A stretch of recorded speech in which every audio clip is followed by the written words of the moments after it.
orang-orang yang mahu supaya kembali kepada nah sahaja. Kemunculan mereka di zaman mutaakhir berlaku pada kurun ke-7 Hijrah. Sebenarnya mereka adalah dari aliran yang dibawa oleh Imam Ahmad bin Hanbal, tetapi dihidupkan semula tokohnya yang termuka ialah Imam Ibn Taymiyah. Beliau dan pengikut-pengikutnya menentang sekerah-kerahnya mereka yang mentakwil ayat-ayat yang mutasyabihat, ayat-ayat yang diantaranya menamakan Tuhan dengan makhluk Tuhan. Yadullah, tangan Tuhan. Ainullah, mata Tuhan. Qadamullah, kaki Tuhan. Ar-Rahman al-Arsh istawa, Tuhan bersemayam di atas araf. Ini ada dalam Quran, ada dalam hadis Nabi SAW, ada dalam hadis Nabi. Golongan ini mahu supaya ayat-ayat yang mutasyabihat tidak ditakwil, serah pada Allah Ta'ala. Tuhan tak sama dengan makhluk. Bila budak tanya Nabi, Ainallah, mana Tuhan? Nabi jawab, Fis sama', Tuhan di langit. Fis sama', Tuhan duduk atas langit. Tidakkah Tuhan itu bertempat? Ini termasuk dalam hadis yang mutasyabihat. Jadi golongan salah mengatakan pakai zahir hadis. Langit-langit lah, tapi tak sama dengan makhluk. Tak sama dengan bulan dan bintang. Tak sama. Kita tak mampu nak mimpi. Tangan tak sama dengan tangan manusia. Tangan binatang, tangan makhluk tak sama. Mata tak sama dengan mata makhluk. Adapun golongan khalaf mentakwilkan mata itu makna melihat. Tangan makna qadrah, duduk atas langit makna Allah Ta'ala maha tinggi. Awilkan begitu. Golongan salaf tidak mentakwilkan. Di antara salah ni ialah golongan Wahabi. Mereka tidak mentakwil. Mereka adalah salaf. Mereka juga ahli sunnah wal jamaah. Samping itu mereka menyebut sifat-sifat Allah berdasarkan kepada nas-nas yang sarih di dalam Al-Quran dan hadis. Di antaranya yang terkandung di dalam ayat-ayat yang mutasyabihat, seperti An-Nuzul, turun. Di antara sifat Tuhan ialah An-Nuzul, turun. Bukan wujud, kidang, baqa' yang kita bilang 20. Tambah lagi An-Nuzul, kerana sabda Nabi SAW, yang zilu Rabbuna tabaraka wa ta'ala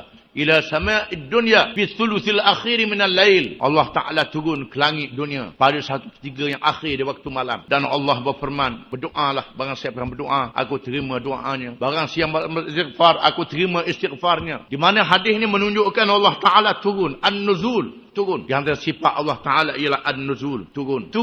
Tidak sama dengan turun makhluk. Allah Ta'ala tidak sama dengan makhluk. Al-Istiwa, yang antara sifat Allah Ta'ala ialah istiwa, bersemayam. Raja bersemayam, Allah Ta'ala bersemayam. Tapi bersemayam Allah Ta'ala tidak sama dengan bersemayam raja. Ad-Dhahik, suka gelak ketawa. Ini antara sifat Allah Ta'ala. Kerana sabda Nabi SAW, Inna Allah yadhaq al-qatil wal-maqtul fil jannah. Allah Ta'ala ketawa kerana orang yang membunuh dan dibunuh masuk syurga. Ini kerana ada hadis yang mengatakan demikian. Maka di antara sifat Allah Ta'ala ad-dhahik, ketawa dan lain-lain. Dengan tidaklah sekali-kali menyamakan Allah dengan makhluk ini. Allah Ta'ala tak sama dengan makhluk. Ketawa Allah Ta'ala tak sama dengan ketawa makhluk. Suka Allah Ta'ala tak sama dengan suka makhluk. Allah Ta'ala tidak sama dengan makhluk dengan menyerah pada Allah Ta'ala. Di samping itu mereka menonjolkan kembali kepada masyarakat huraian-huraian yang panjang berhubung dengan perkara-perkara yang membawa kepada syirik, seperti kesilapan-kesilapan yang berlaku dalam perkara tawassul, ziarah kubur dan sebagainya.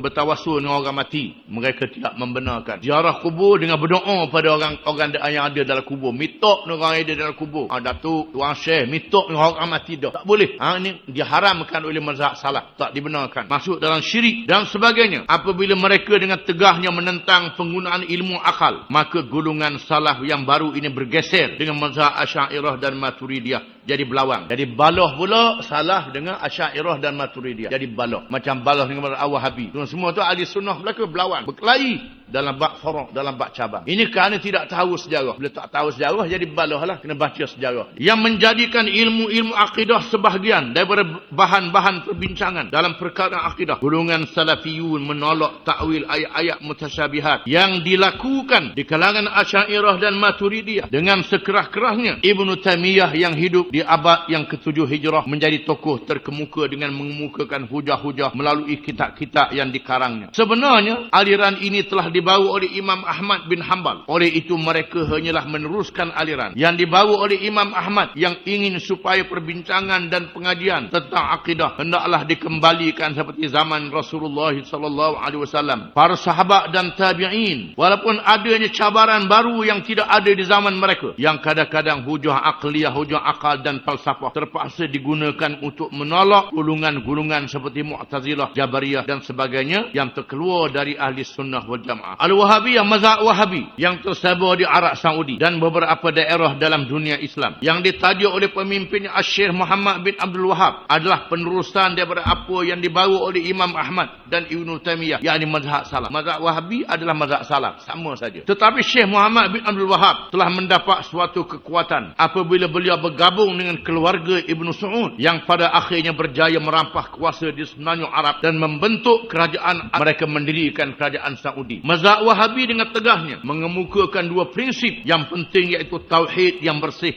dari sebarang syirik dan menyerang sebarang bentuk perkara yang dianggap bid'ah. Bid'ah yang perkara yang tidak ada di zaman Nabi SAW. Halal dan haram diambil dari sumber Al-Quran dan hadis. Adapun cakap ulama hendaklah dikaji dahulu. Lalu mereka membuka peluang ijtihad dengan seluah-luahnya, menentang sekerah-kerahnya ziarah kubur. Orang-orang yang dianggap sebagai wali-wali dan menganggap perkara ini adalah perkara membawa kepada syirik, kecuali menziarah kubur untuk mengambil iktibar pada hari akhirat, bukannya untuk berdoa kepada si mati. Ini betul lah. Jangan doa dan berituk kepada orang mati pula. Atau bertawassul melalui orang yang sudah mati. Apabila mereka menguasai Mekah dan Madinah, mereka terus bertindak merobohkan bangunan-bangunan yang didirikan di kubur-kubur para sahabat radhiyallahu anhum. Dulunya kubur-kubur para sahabat ada bangunan yang didirikan oleh kerajaan Osmaniyah. Bila puak-puak Wahabi ni naik, habisnya rombok bangunan-bangunan ni. Mereka mengajukan bid'ah. Dan para tabi'in rahimahumullah, kubur-kubur ulama yang ada rumah dirombok habis.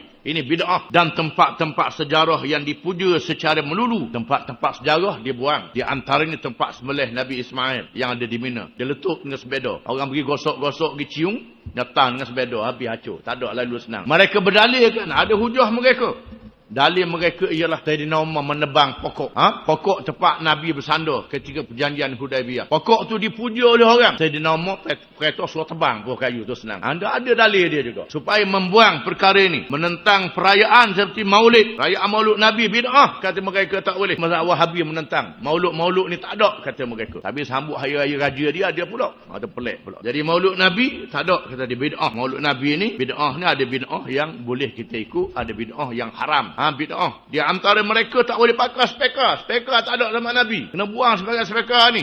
Mereka awal dulu, ada ulama yang menentang menggunakan pembesar suara di Masjid Mekah. Dan tak ada zaman Nabi, kata dia. Siapa mereka? Begitu. Kali. Mereka ni. Ada lah siapa begitu. Nabi tak larang pakai speaker. Benda yang baru, ada benda yang boleh kita ikut. Ada benda yang kita boleh tak ikut. Macam maulud Nabi, mengingatkan sejarah Nabi. Itu tak apa, tak menjadi salah. Tapi Wahabi kata tak boleh. Dan sebagainya yang tidak ada di zaman Rasulullah SAW. Dan mengemukakan beberapa pendapat yang lebih keras daripada Imam Ahmad bin Hanbal dan Ibnu Taimiyah. Mazhab ini disokong oleh gerakan Syekh Muhammad Abduh di Mesir, Syekh Abdul Hamid bin Badis di Algeria, Syekh Ahmad di Punjab, India, dan beberapa tempat lagi di dunia Islam. Kesemua mereka yang tersebut di atas adalah dari kalangan ahli sunnah wal jamaah. Walaupun terdapat pertelengkahan dan kekhilafan yang keras dan tajam di antara satu sama lain, tetapi pertelengkahan itu tidaklah melibatkan perkara yang berhubung dengan dasar-dasar akidah. Walau bagaimanapun kadang-kadang telah membawa kesan-kesan yang tidak baik dalam hubungan di kalangan umat Islam. Baloh siapa? Berkelahi, bertumbuk antara satu sama lain. Kerana baloh bak, hadis dengan azali, bak, maulud ada tak ada, baloh bak tu. Perlu dipahami bahawa perbezaan pendapat dan pentafsiran itu ialah kerana perbezaan fahaman dalam menafsirkan nas yang sama dan kadang-kadang kerana perbezaan masa dan tempat,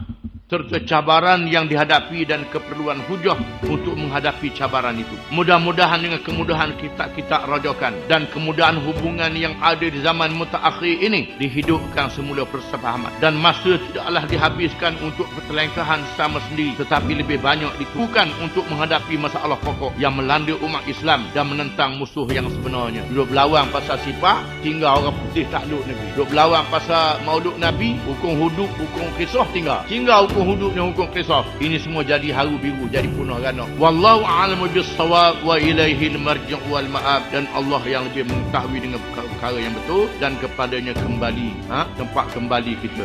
Wallahu a'lam.